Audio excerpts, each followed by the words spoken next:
Cette vidéo va aussi servir pour moi à vous montrer pourquoi est-ce que The Marvels est un film qui me hype beaucoup plus que Les Gardiens 3. Bonjour à toutes et à tous, on m'appelle Steven. Nous allons revenir autour de la scène post-crédit de Shang-Chi, mais avec des nouveautés. Cette scène post-crédit, vous le savez, qui laissait pas mal de mystères autour des 10 anneaux, qui avait l'air de montrer qu'il cachait quelque chose de beaucoup plus grand et de beaucoup plus cosmique, avec notamment l'intervention de Bruce Banner, mais aussi Brie Larson, qui avait l'air de s'interroger en disant qu'il ne connaissait absolument pas cet artefact, et avec un Wong qui, avec toutes les connaissances et la bibliothèque qu'il a, ne connaissait pas non plus cette chose qu'il avait entre les mains. Et aujourd'hui, nous avons de nouvelles informations sur cette post-crédit qui permettent, selon moi, de lier les 10 anneaux à notamment The Marvels. Et vous allez voir, on va peut-être partir dans un trip trop cool. Avant toute chose, cette nouvelle information, ce sont des concept art. Alors des concept art, qu'est-ce que c'est? C'est pas des fan art, ça a bien différencié. Voilà, des fan art, c'est toi, moi, qui a des talents d'illustrateur innés, incroyables et qui arrive à mettre des héros dans des situations totalement inédites. Non, ici, un concept art,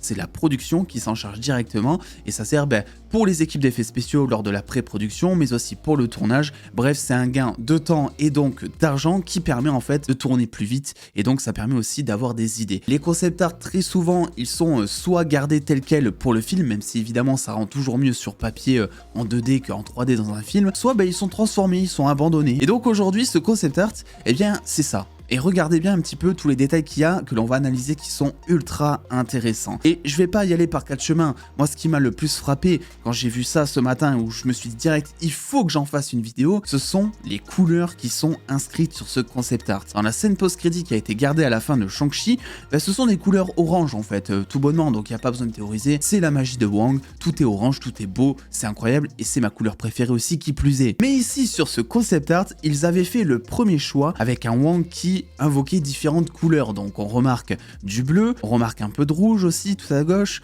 on remarque du violet, bref, on remarque aussi du vert sur la table. Et tout ça, ça me rappelle vachement le poster de The Marvels qui reprend aussi ce spectre de couleurs. Le film The Marvels, on le sait, va avoir une dimension, normalement en tout cas, un peu plus cosmique, galactique. Là, on a vu à la fin de Miss Marvel, Brie Larson qui échangeait de place avec Kamala Khan directement. Et regardez sur la table, il y a comme un système solaire entre guillemets qui est dessiné. Alors ça pourrait être plusieurs choses. Comme je vous l'ai dit, ça peut être la magie de Wong, qui à chaque fois qu'il invoque des choses, il y a des cercles qui s'affichent à droite, à gauche, etc. Mais généralement c'est beaucoup plus rond, de la même manière que le portail qu'il y a derrière lui. Ici on est sur quelque chose de beaucoup plus ovale, ce qui me laisse penser à deux choses. La première, c'est que ça serait une désignation du multiverse plus ou moins, ou en tout cas de plusieurs timelines, puisque le multiverse, on l'a vu dans Loki, quand il va bien, en tout cas, et que les Avengers l'ont pas foutu en l'air, eh bien c'est vraiment un cercle ordonné, alors de te dire, ok, toutes ces lignes forment une grosse ligne, et ça donne le multiverse en termes de représentation. Moi je pense qu'ici,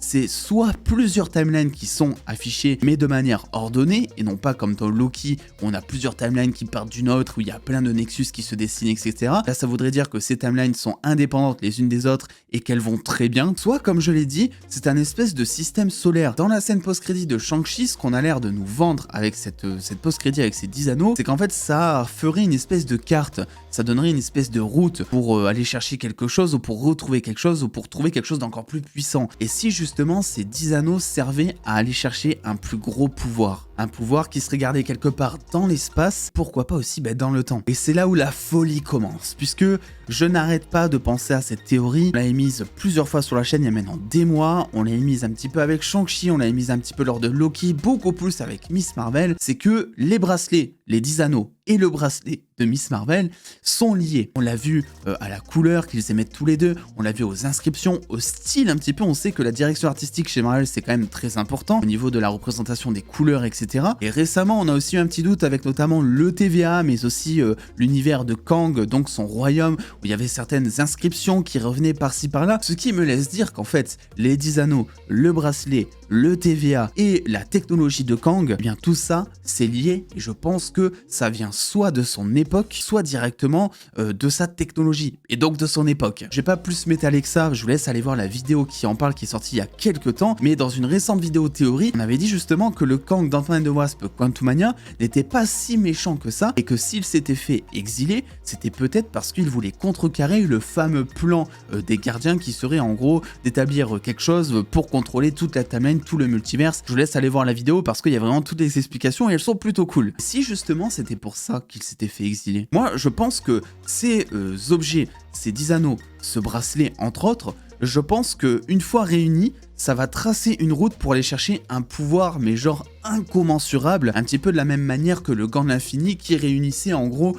plusieurs pierres pour obtenir un énorme pouvoir qui était d'effacer la moitié des êtres humains. Eh bien pour être plus clair au cas où, je pense que si t'assembles les 10 anneaux, si t'assembles le bracelet de Miss Marvel, et si t'assembles potentiellement quelque chose que l'on trouvera, on imagine, dans les Gardiens, pourquoi pas, ou même directement dans The Marvels, je pense que ça forme un tout, un objet, un artefact, qui va mener comme une balise et qui va te dire où aller pour aller trouver ce truc qui est très puissant et donc très dangereux si jamais les Kang mettent la main dessus. Kang aurait alors décidé de séparer cet objet en plusieurs, c'est-à-dire les 10 anneaux, mais aussi le bracelet, mais aussi un truc que l'on ne connaît pas encore parce que je pense qu'il n'y a pas que ça, et les aurait envoyés dans des dimensions qui ne sont pas très connues pour que les Kang ne mettent jamais la main dessus. Le bracelet de Miss Marvel, lui, vient de la dimension Noor, une dimension que l'on n'avait jamais vue auparavant. Les 10 anneaux, même si ça reste assez flou pour l'instant, pourraient venir de la dimension que l'on voit dans le film Shang-Chi par exemple. À côté de ça, on a Captain Marvel qui nous dit que cette technologie n'est aucunement référencée dans aucune des galaxies. Bruce Banner, pareil, n'en a aucune idée et mentionne même le fait que cette technologie pourrait être ancienne. Et il se pourrait donc que les 10 anneaux comme le bracelet ne viennent pas de l'espace, mais bel et bien de la Terre en elle-même,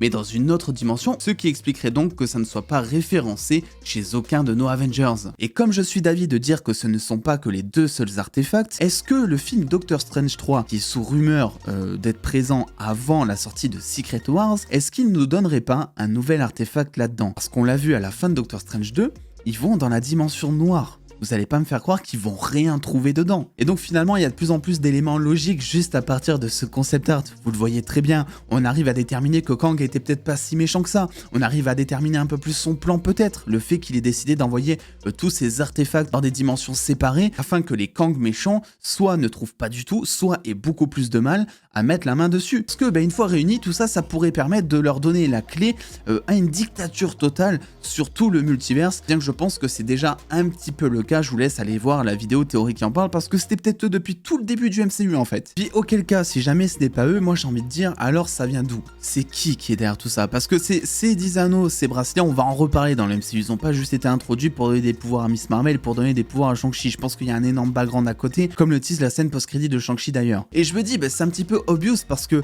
Kang, c'est un mec qui, par différentes itérations, voyage dans les époques. On l'a très bien vu avec la post-crédit de Ant-Man 3, il y a Ramatout dedans. Un mec qui était là, mais genre 8000 ans avant Jésus-Christ, je crois, je ne sais plus exactement, 8300 ans ou un truc comme ça, bref, il vient de l'Égypte antique.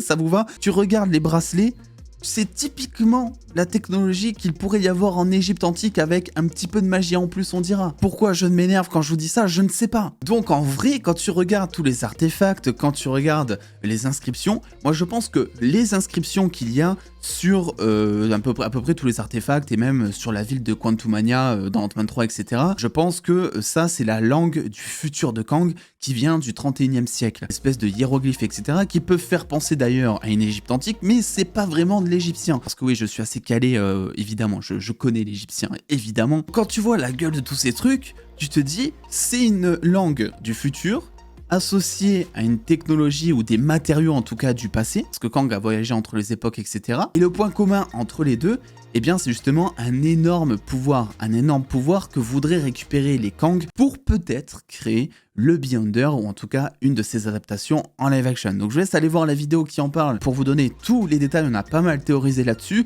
et je vous laisse me dire surtout ce que vous pensez de cette théorie. Est-ce que vous pensez toujours que les 10 anneaux, le bracelet, Kang, ils sont liés? Voilà, si on t'introduit tout ça depuis le départ, je pense que c'est vraiment pas un hasard. N'oubliez pas le pouce bleu et de vous abonner avec la cloche évidemment si ça vous fait plaisir, parce que moi ça me fait plaisir la cloche. Et puis attendant les dos, prenez soin de vous, faites-vous bien kiffer. Des bisous les dos.